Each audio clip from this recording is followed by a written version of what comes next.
Assalamualaikum warahmatullahi wabarakatuh. Anak-anakku, selamat berjumpa lagi dengan kami di channel Kimiaku YouTube ya. Silakan manfaatkan channel kami ini. Insya Allah di situ ada semua materi kelas 10 sampai kelas 12 kimia. Pada kali ini anak-anakku kita akan membahas tentang sifat koligatif larutan. Nah, kalau di kurikulum sekarang juga masih di kelas 12 ya, 12 semester 1 ya. Ini pada sifat koligatif larutan ini apa saja yang kita pelajari? Kita bisa lihat di sini. Ada 4 sifat koligatif larutan. Ya, ada 4 sifat koligatif larutan yang kita akan pelajari, yaitu penurunan tekanan uap larutan delta P, kenaikan titik didih larutan delta TB, ya, kemudian penurunan titik larutan delta TF, dan tekanan osmosa P. Inilah sifat koligatif larutan. Jadi ada 4 macam sifat koligatif larutan. Penurunan tekanan uap larutan, delta P, kenaikan titik didih larutan, delta TB, penurunan titik beku larutan, delta TF, dan tekanan osmosa P. Pada kali ini kita akan membahas dulu tentang sifat koligatif larutan yang non-elektrolit. Ya. Jadi yang kita bahas nanti, yaitu dari delta P, delta TB, delta TF, P. Ini adalah larutan non-elektrolit. Dan zat terlarutnya adalah yang bersifat non-volatil. Jadi non-volatil itu maksudnya tidak mudah menguap. Misalkan urea, sukrosa, glukosa itu nanti zat terlarutnya misalkan itu adalah larutan non-elektrolit. Walaupun pada saat membahas larutan non-elektrolit kita juga singgung larutan yang elektrolit tentang sifat koligatif larutan ini. Mari anak-anakku kita akan belajar yang pertama yaitu tentang sifat koligatif larutan yang pertama yaitu tentang penurunan tekanan uap larutan delta P. Ya.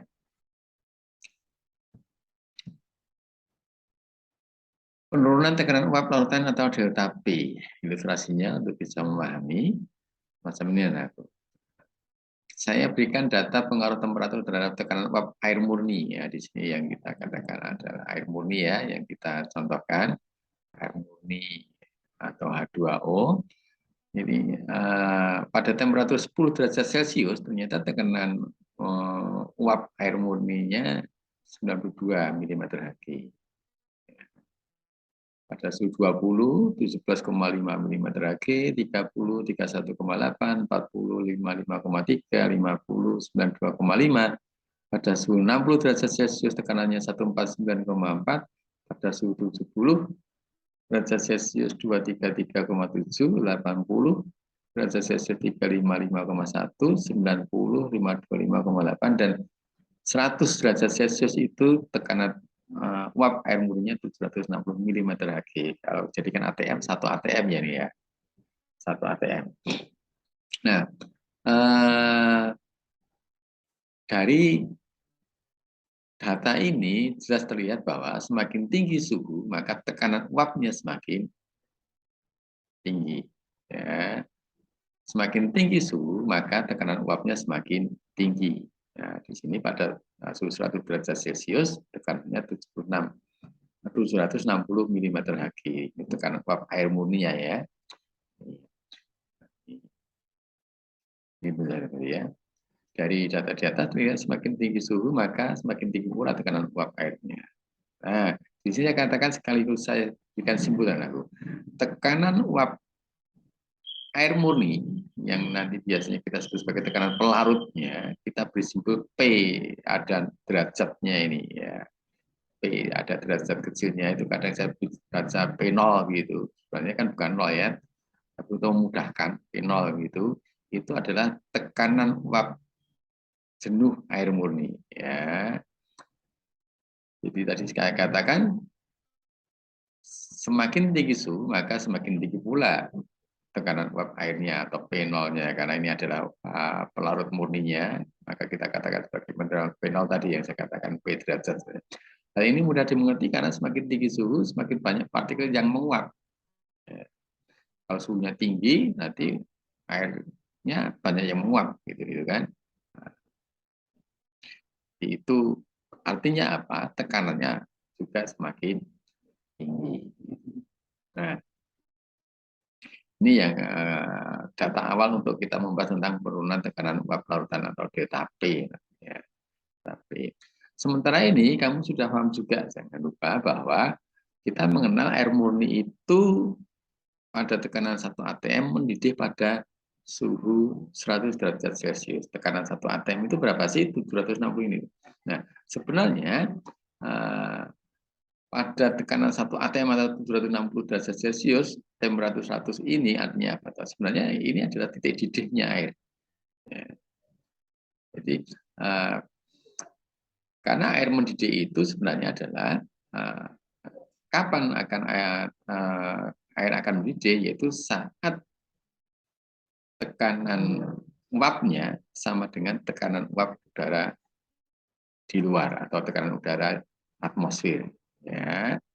Nah, kalau tekanan udara atmosfernya 1 atm, maka jika tekanannya uap airnya 760 atau 1 atm, ternyata suhunya 100, ya berarti inilah titik didih. Bisa ulangi. Jadi titik didih itu air akan mendidih itu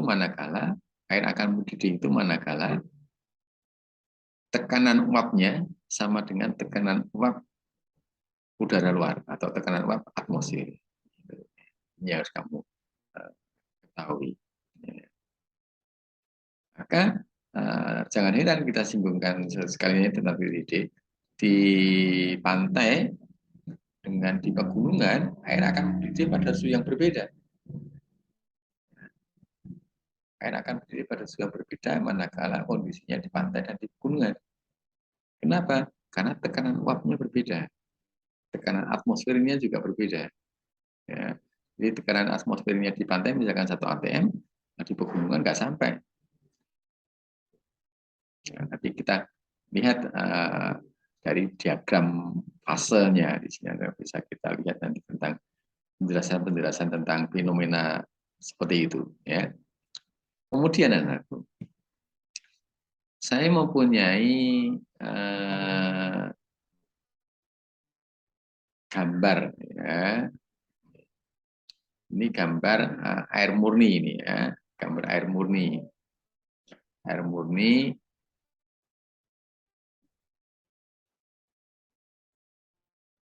yang diletakkan dalam bejana, kemudian ada yang tertutup pada ruang hampa. Ini ya. Jadi zat cair murni ini ibaratkan saja air ya. Jadi air tadi, air murni, zat cair murni, anggap saja air murni, dimasukkan dalam ruang tertutup yang hampa udara. Bila kita mengamati peristiwa penguapan di atas, ini menguap ini ya, ini cairnya, kondisi cair ini, kondisi uapnya ini. Bila kita mengamati peristiwa penguapan di atas, bila zat cair murni dalam hal ini adalah air murni, dimasukkan dalam ruang hampa udara dan tertutup, ruang hampa udara dan tertutup, maka sebagian partikel-partikel zat cair, sebagian partikel-partikel zat cair ini akan menguap. Nah ini akan menguap.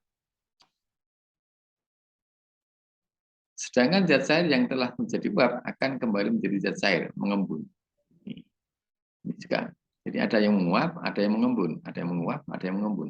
Ada yang menguap, ada yang mengembun. Jadi ini gambar air murni misalkan ya. Zat cair murni ini saya contohkan air murni.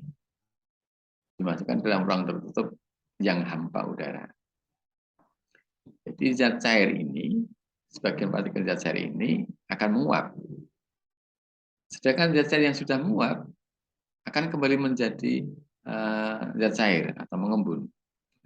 Nah, tekanan uap yang ditimbulkan saat terjadi kesetimbangan disebut tekanan uap jenuh. Tekanan uap yang ditimbulkan saat terjadi kesetimbangan. Maksudnya kesetimbangan apa ini? Kesetimbangan fase cair ke gas ini tadi. Ada yang menguap, ada yang mengembun. Ada yang menguap, ada yang mengembun. Saat terjadi kesetimbangan itu namanya tekanan uap jenuh. Tekanan uap yang ditimbulkan saat terjadinya kesetimbangan.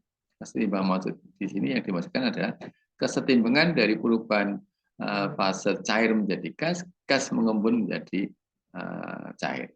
Cair menguap menjadi gas, gas mengembun menjadi cair. Nanti akan terjadi kesetimbangan. Nah, disitulah tekanannya itu merupakan tekanan uap jenuhnya.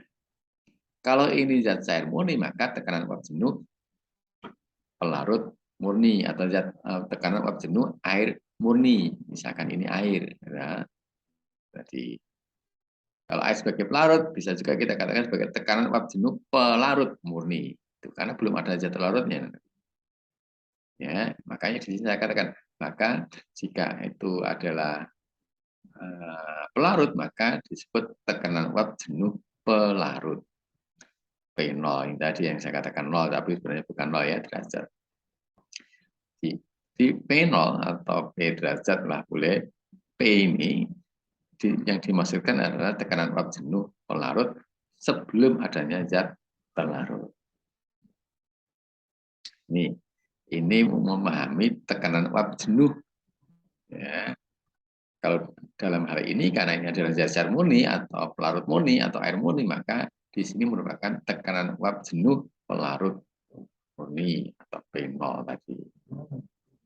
Nah, kemudian bagaimana jika zat cair murni yang dimisahkan air tadi, kita tambahkan urea misalkan saja, atau glukosa misalkan saja, atau sukrosa misalkan saja, maka akan terjadi macam ini.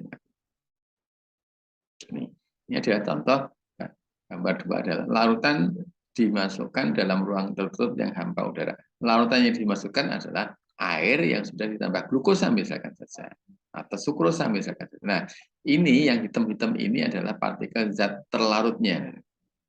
Partikel zat terlarutnya. Bagaimana kita akan menyikapi tentang tekanan uapnya sekarang? Tentunya dengan adanya zat terlarut ini yang tadi kita katakan bahwa zat terlarutnya ini adalah khusus zat terlarut yang non volatil atau tidak mudah menguap.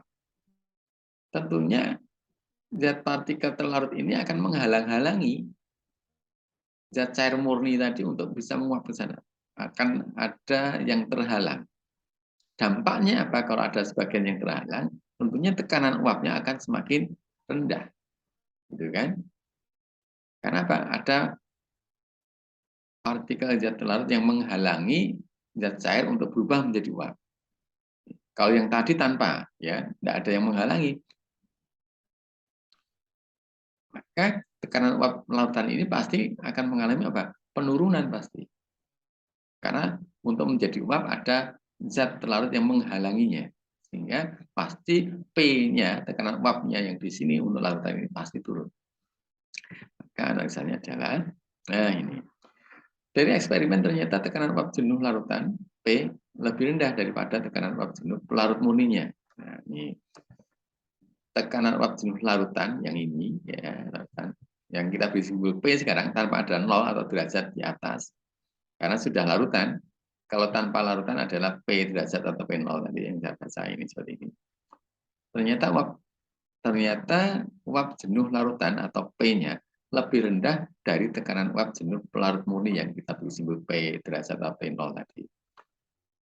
Dalam arti P-nya kurang dari P0. Yang mudah dipahami, ini tadi sudah saya jelaskan. Kenapa? Karena adanya zat larut yang non volatil tadi atau tidak mudah menguap akan menghalangi partikel zat larut untuk menjadi uap. Nah, terhalang ya. Ini terhalang, adanya ini, adanya ini, adanya ini, adanya ini terhalang.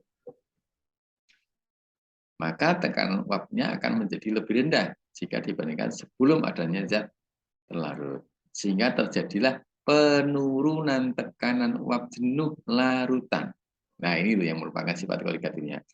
Maka terjadilah penurunan tekanan uap jenuh larutan dengan adanya zat terlarut tadi.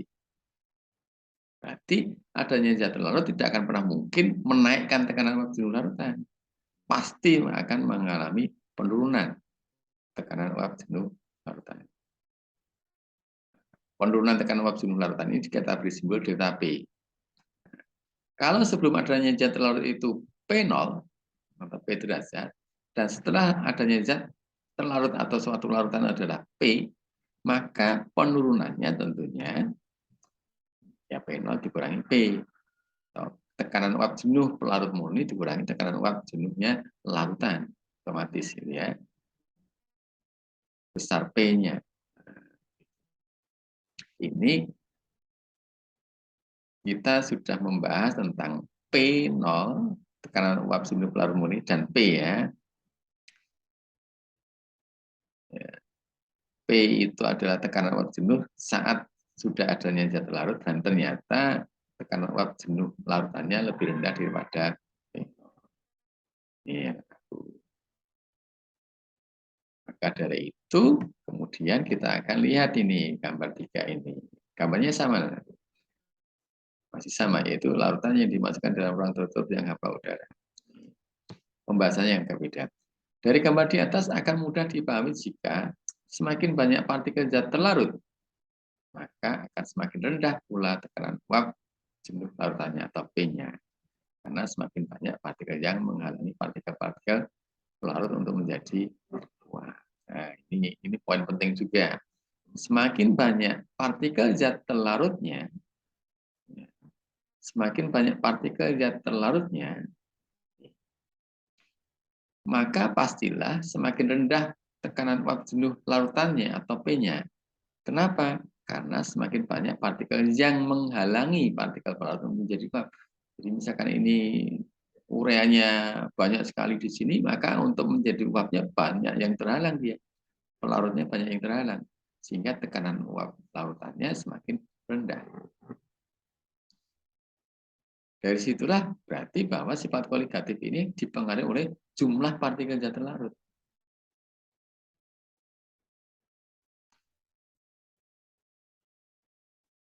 Ya, jadi poin pentingnya di sini adalah semakin banyak jumlah partikel zat terlarutnya, maka semakin rendah pula tekanan uap jenuh larutannya. Karena semakin banyak partikel yang menghalangi partikel pelarut untuk menjadi uap. Nah, jika tekanan uap larutannya P-nya semakin rendah, maka akibatnya penurunan tekanan uap jenuh atau delta P-nya akan semakin besar. Jangan lupa, delta P inilah yang merupakan sifat koligatif, bukan P-nya. Sifat koligatif larutan itu ya delta P ini, penurunan tekanan uap jenuh. Ini ada statement, jika tekanan uap jenuh larutannya atau P-nya semakin rendah, maka akibatnya penurunan tekanan uap jenuh atau delta P-nya akan semakin besar. Ini akan mudah dipahami karena rumusnya ini kan. Kalau P-nya kecil, maka delta P-nya ya besar, kan begitu ya. Ya. Kalau P-nya kecil, maka delta P-nya besar. P kecil tadi terjadi manakala jumlah partikelnya semakin besar.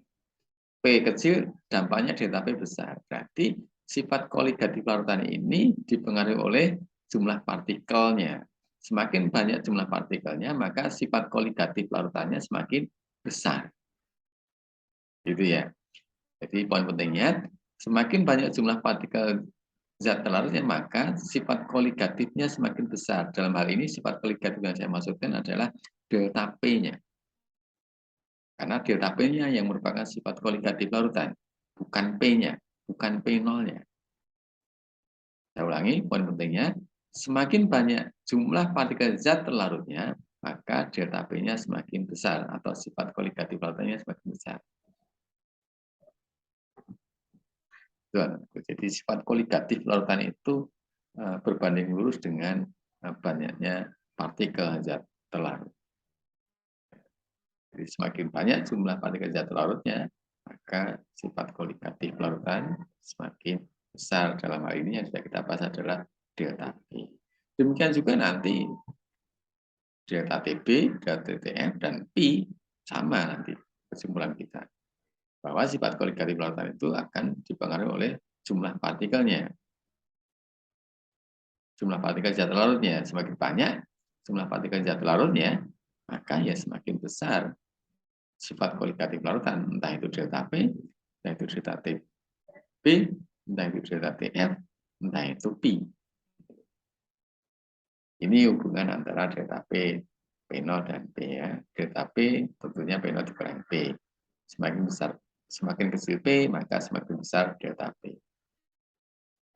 Ini tentang penurunan tekanan uap larutan. Tekanan uap larutan. Nah, contoh soal yang pernah ada di UN kita ini seperti ini tentang tekanan uap. Berarti kan gambar molekul zat larut dan pelarut pada larutan berikut ini. Ini ada keterangan ini. Yang hitam partikel zat terlarut, yang bolong partikel zat pelarut. Maka tekanan uap paling kecil adalah pada gambar apa? Tekanan uap paling kecil. Tekanan uap tadi apa? Yang P ya. Karena ini larutan ya. Tekanan uap larutan paling kecil mana?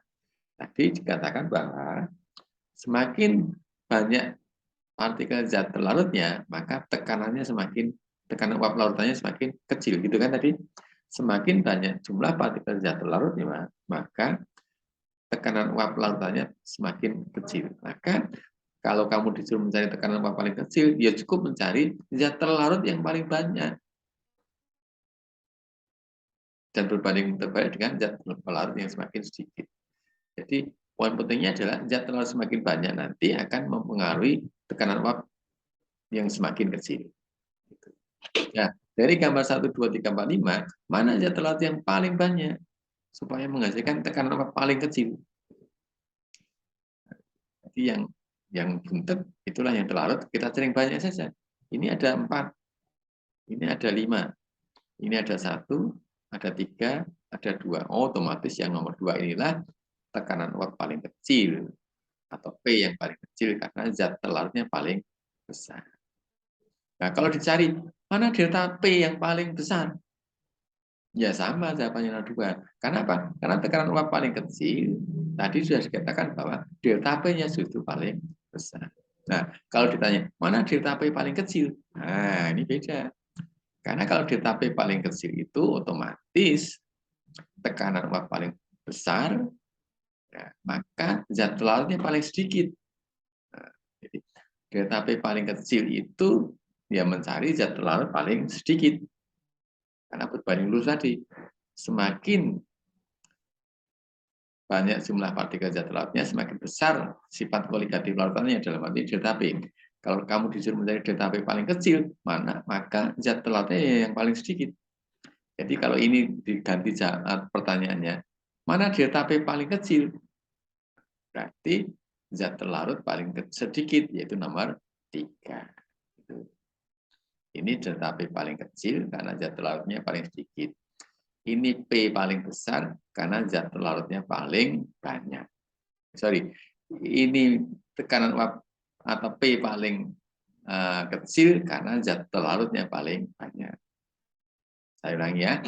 Ini P ini adalah yang paling kecil karena zat larutnya paling banyak. Kalau ini P paling besar karena zat larutnya paling sedikit. Kalau dihubungkan dengan delta P, ini delta P paling besar karena zat larutnya paling banyak. Ini delta P paling sedikit. Nah, delta P paling kecil karena zat larutnya paling sedikit. Nih, kamu harus tahu hubungan antara delta P dengan jumlah partikel. Ya, kalau sifat koligatif itu berbanding lurus ya, semakin banyak jumlah partikel zat larut, semakin besar sifat koligatif larutannya. Dalam hal ini delta P yang sudah kita bahas. Nanti juga berlaku pada delta TF, delta TB, dan I sama.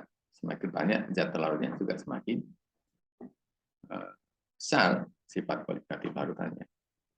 Itu tentang pembahasannya ini. Ini kita saya tulis. Tekanan paling kecil jika jumlah partikel zat larutnya paling banyak. Kan? Yang mempunyai tekanan uap larutan paling kecil adalah gambar nomor 2 karena molekul neutronnya paling banyak yaitu 5 dan molekul telurnya paling sedikit yaitu seperti itu contoh pembahasannya. Kemudian kita akan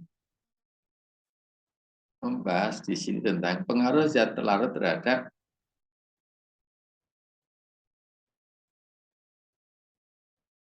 penurunan tekanan uap jenuh dijelaskan menurut hukum Rolle. Pengaruh zat larut terhadap penurunan tekanan uap jenuh dijelaskan menurut hukum Rolle sebagai berikut. Nah ini, penurunan tekanan uap jenuh tidak tergantung pada jenis zat yang dilarutkan. tetapi bukan pada jumlah partikel zat larut. Ini jelas sekali ya, jumlah partikel zat larut. Penurunan tekanan uap jenuh berbanding lurus dengan fraksi mol zat yang dilarutkan. Fraksi mol itu kaitannya dengan jumlah zat terlarut juga. Nah, rumusannya adalah macam ini. Ini P itu P0 kali P. P jangan lupa tadi tekanan uap pelarutan. Kalau ini tekanan uap pelarut murni. P itu adalah fraksi mol, P-nya pelarut. Kemudian kita juga punya rumus, delta P itu adalah P0 min XP. P0 min XP. Maka kalau kita masukkan P-nya ini, maka kita menjadi punya persamaan macam ini, dikurangi P0 kali XP. Kalau kita jadikan delta P adalah delta P-nya menjadi persamaan yang baru adalah P0 kali 1 min XP. Ya, jadi P0-nya dikeluarkan ini. 1 min XP. Nah, 1 min XP ini sama saja dengan XT ya. 0 kali XT. Jadi 1 min XP itu sama saja XT, fraksi mol terlarut. Kenapa? Karena kita mempunyai rumus fraksi mol itu macam ini. Misalkan fraksi mol terlarutnya itu mol T dibagi mol keseluruhan. Maka terjadi, kalau nanti XP ya sama, NP per NT plus NP. Nah, dan selalu terjadi hubungan bahwa XT plus XP itu sama dengan 1, pasti itu. Karena fraksi mol itu hanya perbandingan. Ya, mol terlarut dibagi mol keseluruhan. Atau kalau fraksi mol pelarut, ya mol pelarut dibagi mol keseluruhan, yaitu T plus P-nya. Gitu.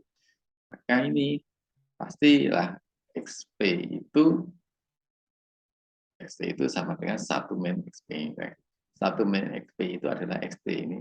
Kalau kita pindah ke sana kan 1 min XP, yaitu XT. Maka kita bisa ganti macam ini. Ini rumus delta P. Rumus delta P.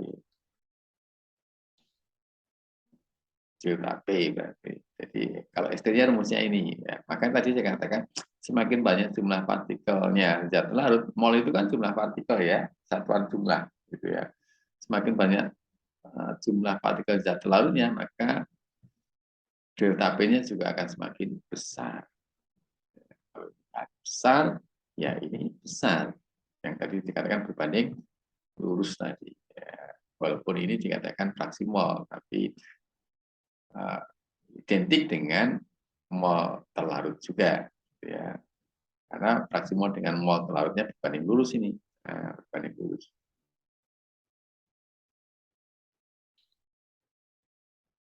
Ini rumusan penurunan tekanan uap larutan sudah kita dapatkan. Ya, ada beberapa yang kamu mengerti P itu P0 kali XP, delta P-nya P0 kali XT dari penjabaran ini. Ada fraksi mol itu rumusnya seperti ini, NT per NT plus NP. Dengan XT plus XP sama dengan 1. Ini harus kamu mengerti juga. Walaupun nanti pada video setelah ini ada pembahasan tentang khusus rumus-rumus yang ada di sifat koligatif dan diterapkan pada latihan soalnya. Jadi setelah video pembahasan 4 sifat koligatif itu ada video khusus rumus, kemudian diterapkan pada contoh soalnya. Jadi kita rangkum, rumus yang ada itu kita rangkum. Ini tentang delta P ya. Kemudian kita akan coba terangkan tentang delta P ini pada diagram fase P terhadap T, tekanan terhadap temperatur, baik pelarut maupun larutan. Diagram fasenya macam ini. Macam ini. Perhatikan sini. Pada tekanan 1 atm, ya, ini ada fase padat cair gas. Artinya apa toh? Misalkan kondisi kombinasi P dan T-nya titiknya di sini, ini ya fasenya padat. Kalau P-nya sekian, T-nya sekian, misalkan di sini titiknya, berarti dia cair. Kalau kombinasi P-nya sekian, T-nya sekian, berarti dia gas. Ya, ini namanya diagram fase PT. Ada padat, cair, gas. Ya. Garis-garis ini tentunya perubahan kritisnya, ya, perubahan kritisnya. Perubahan kritis saat perubahan menjadi padat menjadi cair atau cair menjadi padat. Di sini perubahan kritisnya dari cair menjadi gas. Gitu. Ini perubahan kritisnya dari padat menjadi gas. Kalau ini tentunya titik ini adalah titik triple, keseimbangan fase padat cair gas. Ya. Nah, pada tekanan 1 atm, kalau kita tarik garis lurus begini, nah ini ada perubahan cair menjadi gas, titik P. Kenapa nih saya katakan P0?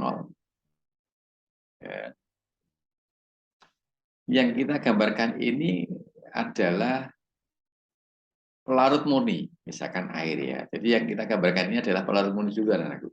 Jadi ini kesetimbangan fase pada cair gas untuk pelarut murni ini. Ya. Tadi pada sebelumnya sudah saya katakan bahwa pada kondisi tekanan udara itu sama dengan tekanan uapnya, maka dia saat itulah dia akan mendidih. Dan sebelumnya kita sudah paham juga bahwa air itu mendidih pada suhu 100 derajat Celcius, yaitu saat tekanan udaranya 1 atm. 1 atm. Manakala tekanan uap airnya itu 1 atm dan udara luarnya juga 1 atm, maka air itu akan mendidih. Nah, kita sudah tahu tadi bahwa air mendidih pada suhu 100 derajat Celcius pada tekanan 1 atm. Ini, maka kalau saya tarik garis lurus ini adalah merupakan titik didih air murni tadi kali ini. Ini kan gambar air murni ya. Dan ini merupakan P0-nya atau tekanan uap pelarut murninya, yaitu 1 atm pada suhu 100 derajat Celcius. Nah, tadi saya katakan bahwa pada pegunungan dengan pantai, air akan mendidih pada usia berbeda. Ini bisa kita terangkan di sini juga, anak-anakku. Tadi saya katakan bahwa tekanan udara di pantai itu 1 atm. Manakala ini uap airnya itu mempunyai tekanan 1 atm dan ternyata itu adalah suhunya 100. Ya, suhunya 100. Ya. Tapi kalau di pegunungan, kenapa tidak mendidih pada suhu 100? Nah, perhatikan. Di pegunungan itu tekanan udaranya nggak sampai 1 atm. Nggak sampai 1 atm. Di bawah 1 atm. Maka perhatikan saja, kalau air murni itu pada di daerah pegunungan, tekanannya nggak sampai 1 atm, misalkan di sini, tekanan udaranya, ya, tekanan udaranya misalkan ini, gitu ya. Kita tarik ini. Nah, suhunya nggak sampai 100. Dia sudah mendidih. Misalkan tekanan udaranya saat itu 0,8 atm gitu. Nah, 0,8 atm. Nah, kebetulan air murni ini tekanannya 0,8-nya di sini kan. Kita tarik saja ke sana. Nah, ternyata di sini nanti yang merupakan titik didihnya ini suhunya di bawah 100. Maka dari sinilah kita bisa paham kenapa di pegunungan air mendidih di bawah 1 derajat Celcius, tidak seperti di pantai. Karena tekanan udaranya di bawah 1 atm atau lebih rendah.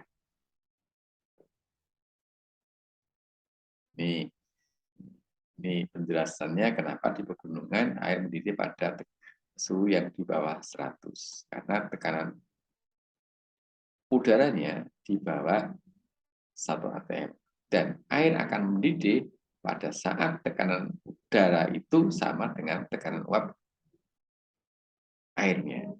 Nah, tekanan uap jenuh air murni itu. Ini penjelasannya. Nah, kemudian kita sudah tahu ya P0-nya di sini. Ya. Jadi tekanan uap air murni pada suhu 100 itu 1 atm di sini. Kalau ini air ini kita tambahkan zat non volatil yang non elektron, misalkan urea atau sukrosa ataupun glukosa, ternyata grafiknya menjadi macam ini ya. Ini sudah ada penjelasan. Pada tekanan 1 atm, air menjadi uap pada suhu 100 derajat. Pada tekanan 1 atm, air menjadi uap pada suhu 100 derajat Celcius. Ini tadi. Pada tekanan 1 atm, air akan menjadi uap. Ini perubahan kritisnya ya. Ini cair menjadi gas, ini kan cair menjadi uap ya. Cair menjadi gas itu kan air menjadi uap, cair menjadi uap pada suhu 100 derajat. Maka 1 atm itu merupakan tekanan uap jenuh air atau P0-nya pada suhu 1 derajat Celcius. Itu ya aku. Saya ulangi, pada tekanan 1 atm air menjadi uap pada suhu 1 derajat Celcius. Ini keterangan ini pada tekanan 1 atm, kayak ini, nah ini 100, nah,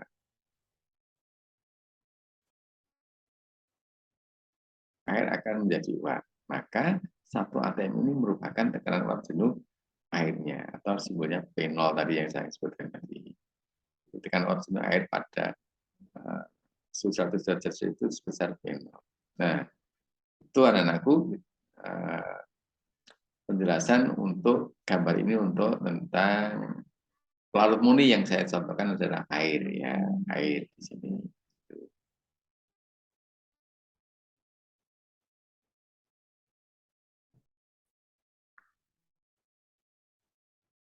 Jadi kita lanjutkan ya, kita sudah paham bahwa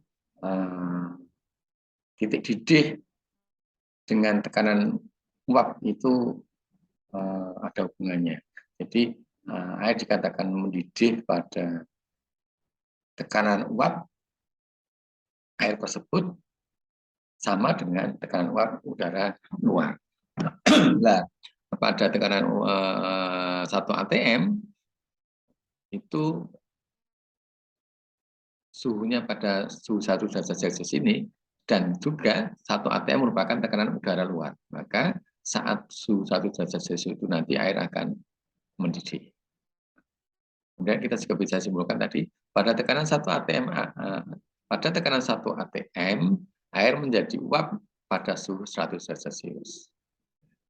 Maka 1 atm merupakan tekanan uap jenuh air tersebut atau P0-nya ya, pada suhu 100 derajat Celcius. Jadi saya ulang ya penjelasannya dulu pernah saya katakan, walaupun tadi sudah baru saya katakan ya. Jadi pada pegunungan itu air mendidih di bawah 100 derajat Celcius karena apa? Karena tekanan udara di luar itu di bawah 1 atm. Ya, di bawah 1 atm. Ya, ini jadi seperti ini. Kalau di bawah 1 atm pun nanti air akan berubah menjadi gas atau menguap di bawah 100 derajat Celcius. Ya. Kemudian bagaimana jika air ini kita beri suatu zat terlarut, misalkan urea, ya di sini adalah yang non volatil ya, yang non volatil urea atau sukrosa atau glukosa. Ini memang untuk khusus yang non elektrolit dulu, ya itu. Nanti ternyata dari data percobaannya bisa grafiknya ini bisa berubah macam ini, ya. Ini keterangannya dulu ya yang tadi saya katakan ya. Jadi kalau ini ditambah air, ya, kalau kita tambah air, ya, ditambah zat terlarut, ditambah zat terlarut bisa urea, bisa glukosa, bisa sukrosa atau gula. Ini tentunya ternyata grafiknya menjadi macam ini. Nah, jadi kuning ini adalah untuk larutan, ya. Entah larutan itu nanti ditambah gula kah, atau sukrosa kah, atau glukosa kah, atau ada zat terlarut yang non volatil lainnya kah. Ternyata grafiknya menjadi macam ini. Nah, perhatikan. Ya. Kalau tadi dikatakan pada tekanan 1 atm, P0-nya adalah, pada suhu 100 derajat Celcius P0-nya adalah 1 atm, maka Anda bisa perhatikan di sini. Nah, kemudian saat ditambahkan zat terlarut non volatil tadi, P-nya menjadi apa atau P larutannya menjadi yang seperti apa? Ya ini hasil kita potongkan. Sehingga kita bisa kerja macam itu. Nah, inilah P-nya ya saat ditambahkan zat terlarut. Ya, inilah P-nya saat ditambahkan zat terlarut. Sehingga misalkan dihubungkan dengan titik didih yang tadi kita bahas juga, walaupun nanti juga kita akan bahas lagi, sehingga pada tekanan di sini, ya,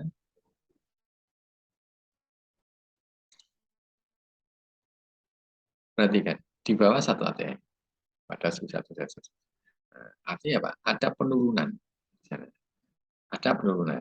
Kemudian tadi saya katakan, jika kita kaitkan dengan titik didihnya untuk larutan, kan udara luarnya 1 atm, maka larutan pun akan mendidih pada saat tekanan uap lautan itu 1 atm. Tekanan uap lautan untuk 1 atm yang mana?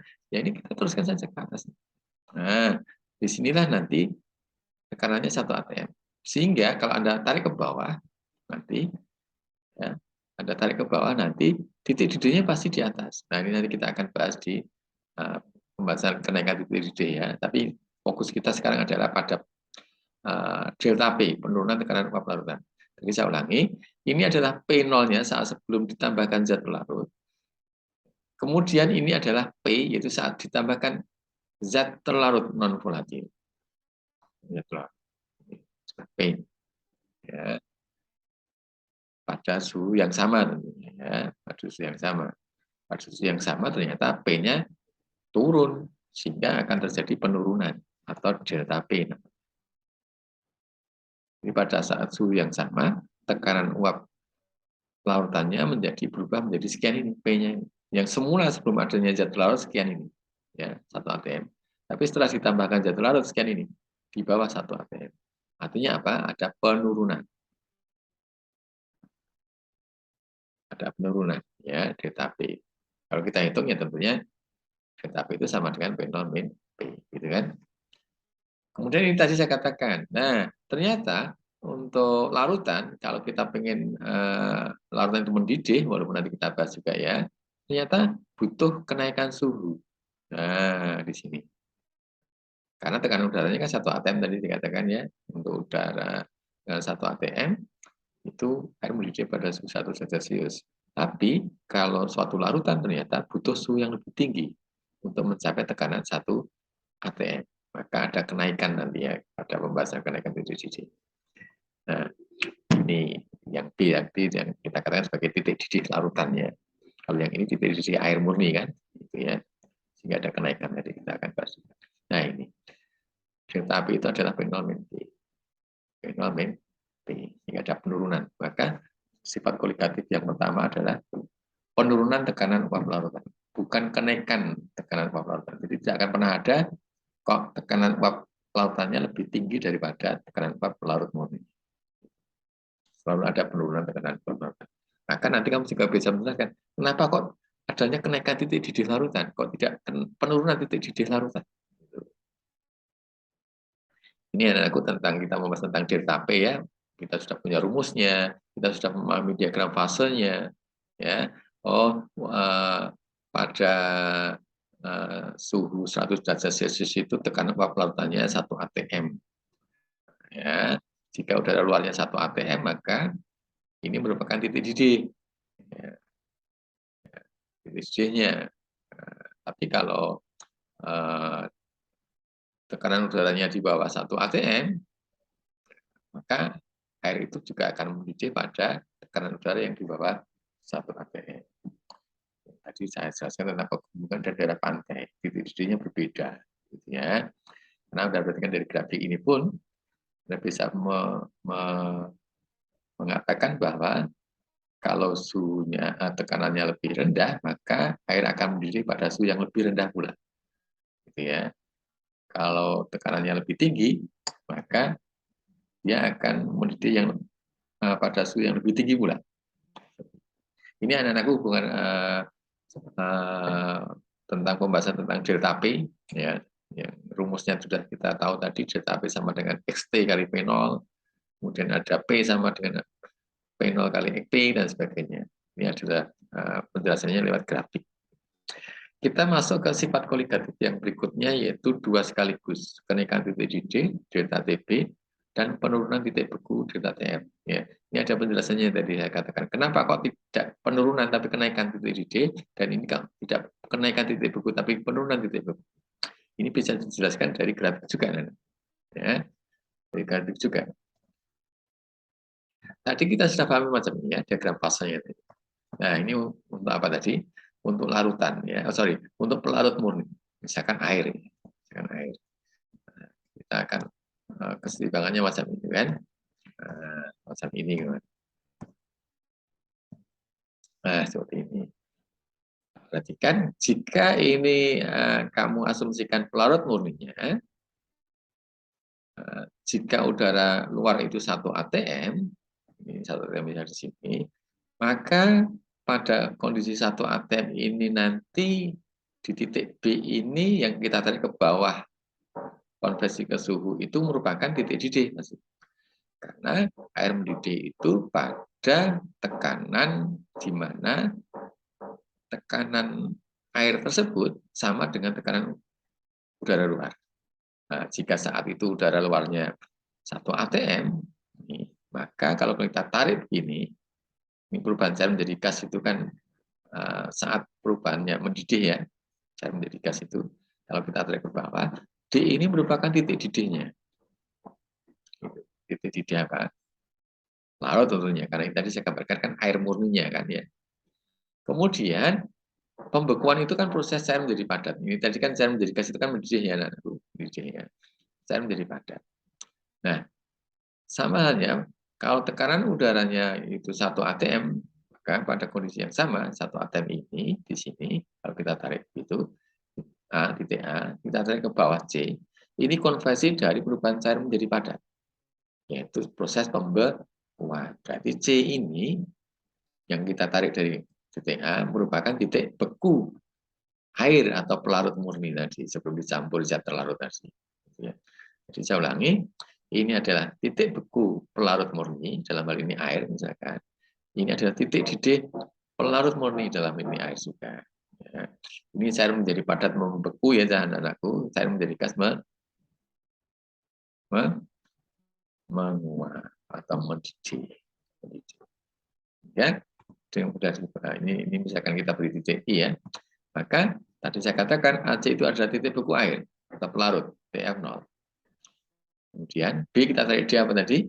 Titik didih air atau pelarut TP0 gitu ya, bahasanya boleh TP0, boleh TP derajat, atau boleh pakai kalimat titik didih pelarut murni. Nah, ini saya kenalkan. I itu apa sih? Merupakan titik kesetimbangan fase padat cair dan gas dari pelarut. Jadi ini geser sedikit jadi gas, geser sedikit jadi cair, geser sedikit jadi padat. Itu namanya titik kesetimbangan fase 3 fase, padat, cair, gas. Kemudian kalau misalkan ini garis gitu, AI, garis AI itu terus garis apa ini? Anda perhatikan AI itu garis perubahan dari cair menjadi padat. Maka bisa kita sebutkan sebagai AI itu adalah garis beku pelarut. Jadi AI itu garis beku pelarut. Maka dengan mudah kamu memahami bahwa BI itu apa nanti kalau BI. Ini karena cair menjadi gas kan proses mendidih ya anakku. BI itu merupakan garis didih pelarut. Nah, seperti itu. Jadi Anda mengenal titik beku air, titik beku titik didih air, atau TF0, TB0 tadi, garis beku pelarut, ya, garis didih pelarut. Kemudian jika ini ditambahkan satu zat terlarut, entah itu sukrosa, gula, atau mungkin urea, dan sebagainya, yang non-volatil, grafiknya menjadi macam ini tadi ya, sesuai tadi yang kita bahas tadi, macam ini. Apa artinya? Jika udara luarnya itu 1 atm ini, maka dia akan larutan akan mendidih pada tekanan 1 atm bulan. Ternyata kalau tekanannya kalau sekian, ini belum mencapai tekanan 1 atm. Nah, ternyata tekanan 1 atmnya kalau kita buat garis dari ini sini, ini pun juga begitu tekanannya. Nah, kalau kita buat garis macam ini. Nah, di situ. Artinya apa? Air nanti kalau kita beri titik ya, ini kita beri titik A, ini misalkan kita beri titik F, ini misalkan kita beri titik G, ini kita beri titik H, kemudian ini kita beri titik C misalkan. Nah, ini untuk memudahkan. Maka jika diberikan suatu zat pelarut, apakah air larutan itu mendidih pada suhu 100 derajat Celcius tadi, misalkan tekanan 1 atm atau D? Ternyata tidak.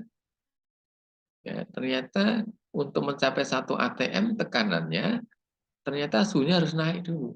Ini, ya, harus sampai sini, baru tekanan 1 atm, yaitu sama dengan udara luar. Maka disinilah kalau kita tarik garis ke bawah merupakan titik didihnya. Titik didihnya apa? Larutan tentunya. Maka Anda perhatikan ada kenaikan. Ada kenaikan. Maka ini dulu, kenapa kok tidak ada penurunan? Karena di sini bisa dijelaskannya. Untuk mencapai tekanan uapnya sama dengan udara luar, ternyata butuh suhu yang lebih tinggi. Maka butuh kenaikan titik didihnya. Sama halnya dengan ini. Pada saat pelarut murni, tadi A ini atau C, merupakan titik beku pelarut. Tapi pada tekanan yang sama, ternyata untuk bisa membeku, butuh penurunan suhu. Ini sampai sini kalau kita beres, butuh penurunan suhu. Kita tarik ke bawah G ya. Ini yang merupakan titik beku larutan. Maka yang semula C, titik beku pelarut murni, G-nya itu di sebelah kirinya, berarti ada apa? Penurunan. Maka tidak ada kenaikan titik beku, tapi adanya penurunan titik beku. Jadi kondisi udara sama dengan kondisi uap air untuk mencari titik didih tadi. Uap air ataupun uap larutan. Ya. Ini asumsi udara luarnya 1 atm, maka untuk pelarut titik didihnya di D ini. Tapi kalau untuk larutan titik didihnya di H, maka ada kenaikan suhu. Kemudian kalau pelarut itu titik didih, titik bekunya di A, C ini, garis C ini, titik C ini, yang kita tarik dari titik A, maka kalau larutan ternyata butuh penurunan suhu untuk bisa membeku. Titik G, turunnya sekian. Maka kalau kita buat macam ini, kita asumsikan sekarang EJ ini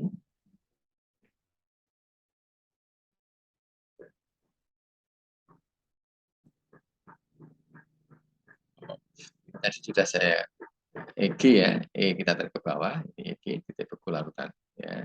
Kemudian F, H kita tarik ke bawah, merupakan titik didih larutan ini TB-nya. Jadi ini TB-nya, ini TB0-nya atau pelarutnya, ini larutan, ini pelarut gitu ya. Ini pelarut, ini larutannya. Jadi itu. Kemudian kita juga menggunakan garis beku larutan dan garis didih larutan tentunya. Garis beku larutannya ya tentunya EJ. FJ ya tentunya garis didih larutan. Ini sudah dipahami ya. Kemudian penurunan titik bekunya ini C-G, kenaikan titik didihnya adalah H-D. Penurunan titik bekunya delta TF-nya ini. Ya. Kemudian kenaikan titik didihnya adalah H-D atau DH ini bukan min ya maksudnya ya. Jadi jarak DH itulah kenaikan titik didihnya. Jadi jarak sekian inilah kenaikannya, jarak sekian inilah penurunannya. Ini tentang kenaikan titik didih dan penurunan titik beku larutan. Seperti itu anak-anak untuk memahami kenaikan titik didih dan penurunan titik beku dari grafiknya. Ya. Dari grafiknya. Sehingga adanya kenaikan titik didih dan penurunan titik beku. Itulah sifat koligatif yang kedua dan ketiga. Nah, menurut hukum Rolle, ya, bahwa penurunan titik beku dan kenaikan titik didih itu berbanding lurus dengan molalitas zat yang terlarut di dalamnya.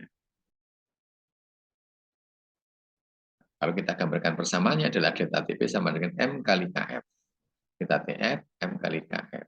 Ini M kali KB ya, anakku, sorry. Salah cetak ya. Salah cetak. Delta TP adalah M kali KB. Ini delta TF adalah M kali KF dengan KB dan KF ini. Tetapan kenaikan titik disimular itu KB-nya ini. KF-nya adalah tetapan titik beku molar KF-nya ini. M-nya adalah polaritas. Ya, polaritas. Ini aku tentang pengertian kenaikan titik didih dan penurunan titik beku.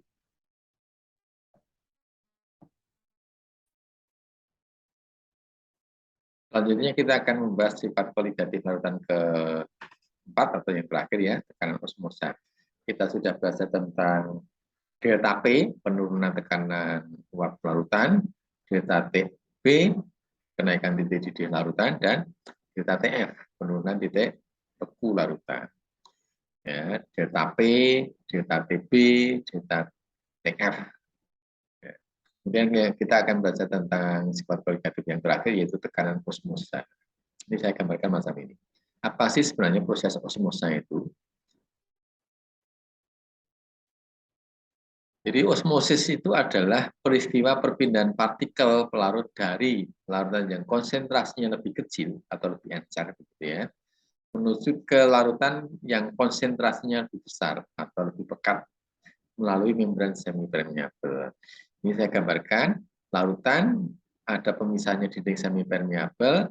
Ini ada larutan yang encer, ini ada yang pekat. Ya, saya ulangi, ini adalah larutan yang lebih encer dengan partikel terlarutnya sedikit ini, maksudnya, maka dia dikatakan lebih encer, konsentrasinya lebih kecil. Ini yang lebih pekat atau konsentrasinya yang lebih besar dengan ilustrasi zat terlarutnya lebih banyak. Ya, butir merah itu kan zat pelarutnya. Ya, yang biru ini adalah pelarutnya, yang di sini dikatakan adalah air ya pelarutnya. Nah, jadi perpindahan partikel pelarut. Jadi yang masuk ke dari encer ke pekat itu adalah partikel pelarutnya, ya. Karena zat pelarutnya tidak bisa melewati dinding semipermeabel ini, ya. Itu. Jadi perpindahan partikel pelarutnya ke sini. Kemudian kalau ini kita biarkan, ternyata akan terjadi proses macam ini. Nah, ini macam ini. Jadi yang sana yang agak tinggi nantinya, di sini yang agak rendah, sehingga ada selisih di sini. Tekanan osmosa itu yang seperti apa sih? Ini kita perhatikan. Tekanan hidrostatik yang dikatakan tadi ada delta H-nya, ya, yang mengimbangi tekanan yang diakibatkan oleh gerakan molekul pelarut yang masuk dari larutan encer ke larutan yang lebih pekat melalui dinding semipermeabel disebut tekanan osmosa. Ya, jadi ini ada gerakan ke sana, gitu kan? Ya, ada gerakan ke sana, ya. Jadi ini ada gerakan ke sana. Kemudian ada tekanan yang mengimbangi gerakan ini, ya. Ada yang mengimbangi gerakan partikel pelarut yang menuju dari encer ke yang lebih pekat tadi diimbangi oleh suatu tekanan hidrostatik. Nah, itulah yang disebut sebagai tekanan osmosis atau tekanan osmosa. Saya ulangi ya, tekanan hidrostatik yang mengimbangi tekanan yang diakibatkan oleh gerakan molekul pelarut yang masuk dari larutan encer ke larutan yang lebih pekat melalui dinding semipermeabel. Itulah tekanan osmosis. Sehingga gerakan ke atasnya nanti berhenti karena ada tekanannya nanti, ya, karena ada tekanannya nanti. Ada tekanannya di sini, ya, sehingga berhenti. Itulah yang namanya tekanan osmosis. Jadi itu nanti akan berhenti gerakan ke atasnya.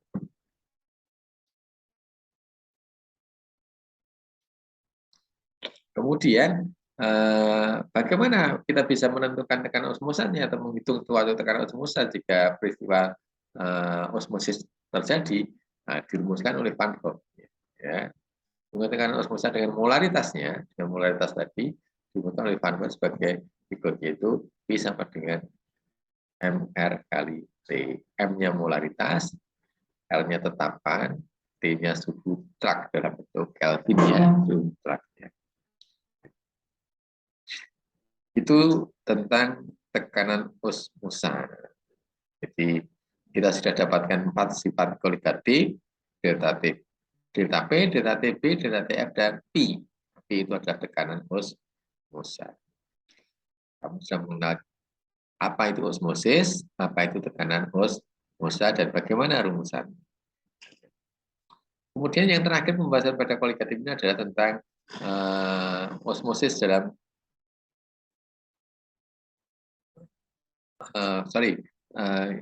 tentang sifat koligatif pada larutan elektrolit. Jadi yang saya contohkan tadi kan larutannya non elektrolit seperti sukrosa, glukosa, urea, dan sebagainya. Bagaimana jika larutannya itu larutan itu adalah larutan elektrolit? Nah ini, bagaimana sifat koligatif larutan elektrolit? Saya berikan data ini, mohon maaf muncul sendiri ya. Nanti kita akan bahas. Nah ini belum ada animasinya. Data sifat koligatif larutan dari berbagai jenis. Ya. Larutan ini semuanya 1 molar, titik di D, kenaikan titik di D, keterangan. Glukosa itu mempunyai titik di D 100,52, ini data ya, data dari cobaan. Kemudian kenaikan titik di D-nya 0,52. Urea ya, CONH2 2 kali, titik di D-nya sama. Sehingga kenaikan titik di D-nya pun sama. Sifat koligatifnya yang ini ya. Ini sifat koligatifnya yang ini, kenaikan titik di D. NaCl yang notabene merupakan larutan elektrolit yang kita akan bahas tadi, itu ternyata titik D-nya 101,04 dengan kenaikan titik D tentunya 1,04 karena 100 dikurangi ini dikurangi 100 ya, dan aku mencari kenaikan titik D kan 100,52 dikurangi 100 derajat Celcius dengan asumsi bahwa tekanannya 1 atm, maka titik D airnya adalah 100 derajat Celcius. BaCl2 dengan konsentrasi yang sama yaitu 1 molar, ternyata titik D-nya lebih tinggi sehingga delta TB-nya pun lebih besar. Kalau Anda perhatikan, glukosa urea itu adalah non elektrolit, ternyata sama ya. Nah, begitu NaCl elektrolit, ternyata lebih tinggi elektrolitnya. Bahkan ini katakan 2 kalinya ini. 2 kalinya kan dengan molalnya sama 2 kalinya. Kemudian BaCl2 lebih tinggi lagi walaupun molalnya sama. 1,5. Kalau Anda perhatikan ini adalah 3 kalinya itu. 3 kalinya. Kok bisa demikian? Inilah yang akan kita cari. Pernah saya sampaikan di awal bahwa sifat koligatif larutan itu hanya dipengaruhi oleh jumlah partikel zat terlarut. Hanya dipengaruhi oleh jumlah partikel zat terlarut. Ya. Jadi jumlah partikel zat terlarut itulah yang akan mempengaruhi. Maka kalau Anda perhatikan, glukosa yang akan kita cari, mengapa kenaikan titik di urea dengan glukosa sama, tetapi NaCl dan BaCl2 berbeda pada molaritas sama, yaitu 1 molar. Kita perhatikan, tadi saya katakan pada pembahasan DKP pertama kali, ya, semakin banyak zat terlarutnya, ternyata semakin rendah ini, sehingga DKP-nya semakin besar. Demikian juga saat kita membahas tentang delta TB, delta TF, jadi semakin banyak jumlah partikel zat terlarutnya, ternyata semakin besar delta TB dan delta TF-nya. Ya. Tuh. Nah, ternyata kalau glukosa ini tidak terionisasi, maka kalau molalnya 1 molar, maka berapa jumlah partikelnya glukosa? Ya sama saja, tetap 1 molar. Per 1 molar itu kan artinya 1 mol per kilogram pelarut. 1 mol itu kalau jumlah partikelnya kan ya 1 mol kali bilangan Avogadro. Kemudian bagaimana urea? Dia juga nanoelektrolit, tidak terionisasi juga. Ya, maka kalau molalitasnya 1 m, maka jumlah partikel ureanya ya 1 mol per kilogram pelarut tadi atau kilogram air. Berapa ya 1 mol kali bilangan Avogadro. Inilah kenapa kenaikan titik didihnya sama karena jumlah partikelnya sama, yaitu 1 mol dalam 1 kilogram larut. Nah, kalau NaCl bagaimana? Kalau kita punya NaCl 1 molar, maka dalam air, dalam larutan dia akan mengalami ionisasi menjadi Na+ dan Cl-. Kalau begitu, ini juga 1M, ini juga 1M karena garam ini terionisasi sempurna. Terionisasi sempurna. Nah, berapa jumlah partikelnya? Di dalam larutan sudah tidak ada NaCl ini karena semuanya terionisasi. Menjadi apa? Partikel Na+ atau ion Na+ dan Cl- masing-masing 1M. Sehingga berapa jumlah molalitasnya zat terlarutnya? Karena zat terlarutnya sekarang sudah berubah Na+ dan Cl-. Ada 2. Nah, inilah mengapa kenaikan titik didihnya 2 kalinya. Karena jumlah partikelnya 2 kalinya dari ini. Kalau ini tadi 1 mol per kilogram larut, ini 2 mol per kilogram larut. Jadi jumlah partikelnya. Bagaimana dengan PaCl2? Nah, perhatikan. Tadi saya katakan 3 kalinya tadi. Kalau kamu punya PaCl2 1M dengan ionisasi ini, Ba2+ dan 2Cl-, maka Ba2+-nya ya 1. Cl-nya 2. Karena ini 1:2 ini. Ya. 1:1:2. Sehingga dalam larutannya, BaCl21M itu yang ada adalah ion Ba2+ sebanyak 1M dan ion Cl- sebanyak 2M. Sehingga totalnya adalah 3M. Artinya apa? Ada berapa partikelnya? Berarti ada 3 mol per kilogram larut partikel zat terlarutnya. Maka kenapa tadi BaCl2-nya itu 3 kalinya? Karena ternyata jumlah partikelnya ya 3 kalinya dari urea maupun glukosa. Walaupun molaritasnya tetap sama-sama 1 molar. Artinya apa? Bahwa sifat koligatif larutan elektrolit tentunya lebih besar daripada non-elektrolit. Ya. Nah, rumus-rumus tentang elektrolit nanti akan kita bahas di video berikutnya. Sudah ada nanti kesimpulan kita bagaimana merumuskan sifat koligatif yang elektrolit. Ya, kalau non elektrolit kita sudah dapatkan kan, delta P sama dengan XT kali P0. Ya. Delta TB sama dengan M kali KB. Kemudian delta TF juga M kali KF, M-nya molaritas ya. Kemudian tekanan osmosa adalah P sama dengan MRT. Itu adalah jika zatnya non elektrolit. Nanti yang elektrolit sudah ada video setelah ini. Kamu bisa melihat di sana kesimpulannya. Merumuskan tentang sifat koligatif larutan yang elektrolit. Jadi tadi kan sama-sama 1 molar, ternyata yang elektrolit lebih besar. Bagaimana ini bisa dirumuskan? Nah, di situ ada di video yang kedua. Kemudian yang terakhir kita akan membahas tentang sifat koligatif larutan dalam kehidupan kita. Ini kamu bisa melihat yang ada terjadi di kehidupan kita. Penerapan dalam kehidupan sifat koligatif larutan yang dipakai. Umumnya ada 2 ini. Pemakaian garam dapur untuk mencairkan salju. Itu penerapan titik beku larutan. Jadi kalau di Eropa itu jalan raya tersebar salju di tengah-tengah jalan itu, salah satunya untuk bisa segera mencairkan salju disebari garam dapur. Kenapa? Nanti kalau kita sebari dengan garam dapur, otomatis titik bekunya menjadi lebih rendah karena ada zat terlarutnya tadi. Kalau titik bekunya lebih rendah, nanti dia akan bisa mencair. Ya. Jadi karena dampak garam tadi menurunkan titik beku larutan. Sehingga kalau ada terlarut garam dapur, nanti titik bekunya menjadi lebih rendah. Harapannya titik bekunya yang lebih rendah ini sudah di bawah, sudah di bawah dari suhu udara saat itu. Misalkan titik bekunya berubah menjadi -2 misalkan saja. Padahal saat itu suhunya sudah udara luar -1, maka otomatis nanti saljunya sudah berupa cair nanti. Jadi fungsi garam untuk menurunkan titik bekunya, harapannya adalah titik bekunya sudah di bawah suhu udara saat itu, sehingga nanti saljunya sudah mencair. Seperti itu. Produksi air tawar dari air laut, ini tekanan osmosis. Ya, kita akan memberikan memproduksi air tawar menjadi air laut. Ini suatu alternatif ya krisis air tawar. Ya, nanti ada peristiwa osmosa di sana. Membunuh lintah dengan air garam, ini juga ada proses osmosa ya.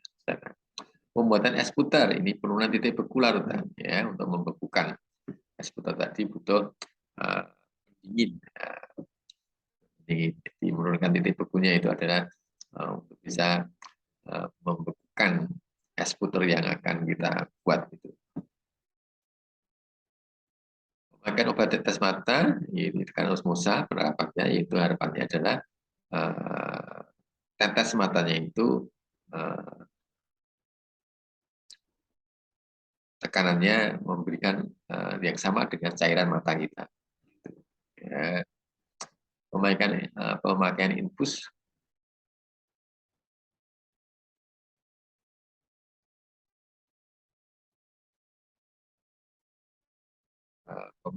dalam kedokteran, karena osmosa juga, pemakaian ethylene glikol dalam radiator mobil, menurut titik begula ini yang sering dilakukan di daerah-daerah Eropa. Dan saat ini tahun 2022 ini menjadi agak heboh karena ini ada di sirup anak-anak. Ini produk-produk yang mengandung ini ditarik karena diduga ini penyebab gagal ginjal. Baru diduga, tapi belum terbukti ya. Tapi saat ini peredaran sirup yang mengandung ethylene glikol ditarik. Pembuatan ikan asin tekanan osmosa, pembuatan telur asin juga tekanan osmosa. Ini aku tentang sifat kualitatif larutan dalam kehidupan sehari-hari. Untuk bisa lebih jelasnya bisa kamu baca-baca referensi ya. Referensi karena memang pemberian saya ini saya singkat-singkat ya, saya singkat-singkat. Tapi harapan saya tetap membantu kamu untuk memudahkan belajar tentang sifat kualitatif larutan yang lebih simpel. Itu aja harapan saya. Terima kasih, moga-moga manfaat ya apa yang saya sampaikan di video sifat kualitatif larutan ini.